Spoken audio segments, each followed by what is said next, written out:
It's August the 22nd, 2015. I'm Dana Durnford, also known as the nuclear proctologist.org, and you can find these videos and Fukushima presentations at Beautiful Girl Boy Dana on YouTube. The boat, what you're looking at, is the Intrepid, and that was taken yesterday morning. I ran across to Vancouver Island, and we are on the Expedition for Life, traveling the Canadian coastline, looking at the tidal pools of British Columbia, Canada, and the damage from the radioactive fall. And the jet streams and the ocean currents come straight across from Japan. The ocean current does it in 45 days. The coastline of British Columbia, Canada, temperature is maintained by the warm ocean currents from Japan year long. And so the radionuclides have a direct transport path across. As you can see, with big swells, it's been a really rough trip. Let's give everybody a quick update on the trip because we have a very tiny bandwidth here, and I wanted to put a little video and explain to people what's we're doing. So this is the coastline of Canada, what you're looking at, British Columbia in particular, from one end of Canada to the other end of Canada. And so the red arrows is what we just covered to the Alaska border, Dixon entrance up there, and that's Dundas Island group. And then we done Stephens Island, Poacher's Island, Banks Island, northwest corner. These are all the west coast. This is the Queen Charlotte's over there. And so this recent trip, as we come all the way down the coastline, Banks Island, Aristobal Island, Price Island, this is above Bella Bella, below Bella Bella, Calvert Island, and this is Vancouver Island. We're at the top of Vancouver Island right now. It was too rough to do the bottom of Calvert Island, so I got to run back to Calvert Island and then run over towards what you see, Bull Harbor. There's a big provincial park, Cape Scott, and then we're going to go down the west side. And so this next one I got for you is the red ones are the ones we have done since August of last year. So basically the whole coastline. The green arrows is what is left to do on this expedition and finish off the Expedition for Life and then produce a documentary. And so this island is 460 kilometers long, and so I still have a long way to go. The west coast of Vancouver Island is a very, very tough coastline. There is a lot of bays and fjords and inlets, but it's a very difficult coastline, trust me, in every sense of the word. It's the final leg of the journey, and we're looking at the damage from the radioactive fallout. It's utter devastation on this entire coastline, and these are all the pictures from this particular expedition, and the pictures below you see here are from previous expeditions. And we have an amazing amount of data, but we had to do this last trip. We started at Dundas Island, and an interesting thing about this is let me see what we got here. See the starfish coming up? This was Dundas Island right up by Prince Rupert. There's nothing else on the rock. Just a little tiny bit of algae out of 600 algae. But I spotted this starfish right away. Hang on, we'll get a better picture of it. A little noisy here. And you can see this starfish only got 2 legs and it's healed over.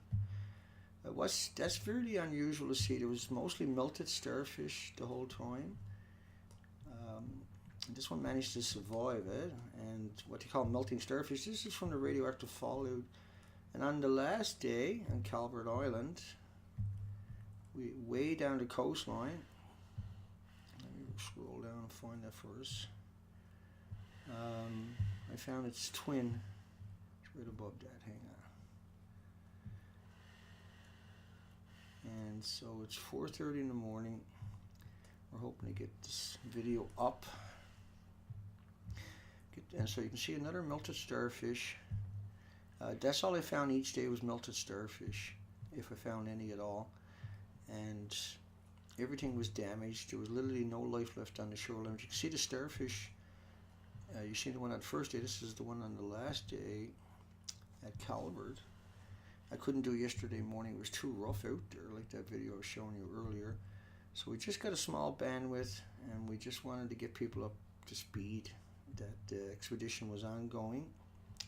And you can see out of 600 algae, just 2 or 3 algae, and if they disappear, there will be nothing left on these rocks. They'll be naked. It'll be just like being in a mountain. The radioactive fallout is real. It really is not like bananas, not like potato chips, not like walking in sunshine. It's not like getting on an airplane. It's deadly and it's devastating, and it has annihilated the entire coastline of Canada in particular that we have identified. And as you can see, we have extensively covered this entire coastline at great cost and peril and monetary and energy and just coordination in order so we can have a debate.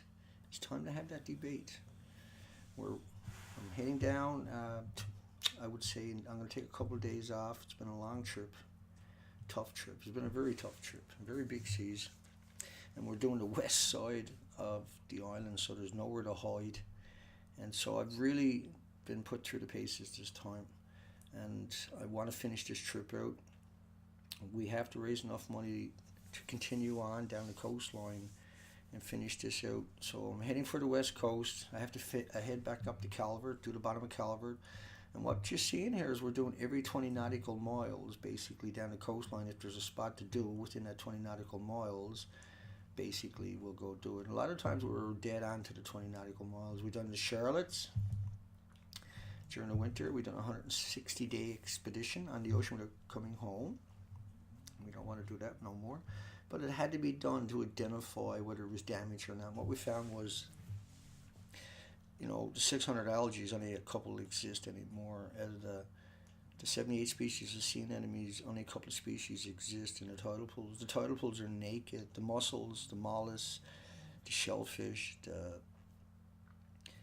every industry, the birds, the insects. This trip we didn't find any spiders in the woods. We didn't hear any small birds on the islands. Very, very eerie trip. I'm worn out, but I'm in good spirit that we finished this out, and it can't be denied, unfortunately, anymore. We have to face this. We have to deal with this. So it's just a short video to give everybody an update, because it's so hard to find any bandwidth on the coastline. It's not like we have very much money. Even if you got a lot of money, you can't get that bandwidth anyway. And I only said that way because it would be nice to have that cell phone, a satellite phone, and be able to forward the live stream right from the site. Well, we still got 460 miles to go.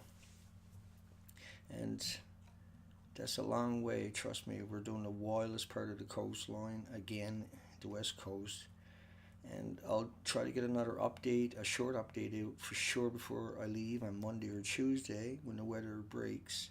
I have a lot of repairs to do on the boat. We wrecked the boat this trip, and so I've been hard at it all day today and tomorrow and next day. And when the weather breaks, I got everything finished, hopefully, what I can get. I am going to have to find a way. I'm going to have to drive today sometime or tomorrow, or I guess not tomorrow, it'll be Sunday. But Monday I might have to run down island and pick up supplies to fix the boat with, get back up and put it together and get back out there on that ocean and finish off this trip. So I still got a long way to go. I desperately need support at this stage. We just went all the way to Alaska. All those red coming down, pointing to your right, is the outside of Canada, it was west coast archipelagos, and we just conquered that. It was an incredible, difficult trip. And after a few days, I'm ready to go again and do all the green arrows down the outside of it. And that'll be we completely covered the entire coastline at that stage, right? No stones left unturned. And we got to get that documentary out there. We got to finish this out. Once again, that's why we're here. That's why we exist. And we're going to get this job done. And then the world needs to have a conversation. A real conversation this time, that man-made radiation is not like a banana. It's not like a potato chip. It's not like walking in the sunshine. It's not like getting on an airplane. And so why are all the academics telling you it is? I'm Dana Durnford. You can find these videos of beautiful girl boy Dana, and you can find the pictures at the nuclear proctologist. A majority of these red arrows are already up. The pictures are already up at the nuclear proctologist. Hugs for everybody, and once again, folks, I need your support to keep going. You can donate at PayPal, danadurnford@hotmail.com, or at the nuclear proctologist with credit cards. This is all legitimate, and this is a crowd-funded emergency response to the radioactive fallout from Japan. Please support the Fukushima Expedition.